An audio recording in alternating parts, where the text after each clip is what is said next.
Hello everyone, welcome back to another mini blog. Last వీడియోలో చూపించారు కదా టెంపుల్కి వెళ్ళామని చెప్పి. ఇది భీమవరం దగ్గరలోనే అనమదుర్ టెంపుల్ అనమాట. దానికి సంబంధించిన వీడియోకి ట్యాగ్ చేస్తున్నాను చూడండి. మేము వెళ్ళిన రోజున బయట ఒక ప్రోగ్రామ్ జరుగుతుంది. అదేంటంటే భరతనాట్యం చేస్తున్నారనమాట.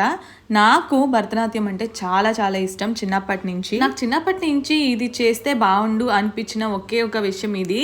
కానీ నేను అది నేర్చుకోలేకపోయాను. బట్ ఎప్పటికైనా నేర్చుకోవాలని డ్రీమ్ మాత్రం నాకు ఉంది. నాకే కాదు, నాకు తెలిసిన వాళ్ళలో చాలా మంది అన్నారు ఇలా మేము కూడా నేర్చుకోవాలనుకున్నాం కానీ కుదరలేదు అని. మీకు కూడా అలాంటి డ్రీమ్స్ ఉన్నాయా? కమెంట్ సెక్షన్ లో చెప్పండి. ఇక్కడ అందరూ కూడా చిన్న చిన్న పిల్లలు అనమాట. ఎంత బాగా డాన్స్ చేస్తున్నారు. ఈ అమ్మాయి అయితే భలే వేసింది అసలు. దర్శనం అయిన తర్వాత వీళ్ళ డాన్స్ నేను చిన్న క్లిప్ తీసుకుని వెళ్ళిపోతున్నాను. మళ్ళీ సాంగ్ వినిపించి ఆ అమ్మాయిని చూసి వెనక్కి వచ్చి క్యాప్చర్ చేసుకున్నాను. అంత క్యూట్ గా చేస్తుంది. గుడి బయట ఒక సాయిబాబా టెంపుల్ కూడా ఉంటుంది. అది కూడా విజిట్ చేసాము. ఊర్లోకి ఎంటర్ అవుతున్నప్పుడు రైట్ సైడ్ ఒక టెంపుల్ కనిపిస్తుంది. ఇక్కడ ఏంటంటే ఇద్దరు అమ్మవార్లు ఉంటారనమాట. వీళ్ళ పేర్లు మీకు తెలిస్తే కనుక కమెంట్ సెక్షన్ లో చెప్పండి. నాకైతే ఈ టెంపుల్ చాలా బాగా నచ్చింది. మీరు ఎప్పుడైనా విజిట్ చేసి ఉంటే కనుక కమెంట్ సెక్షన్ లో చెప్పండి. బాయ్.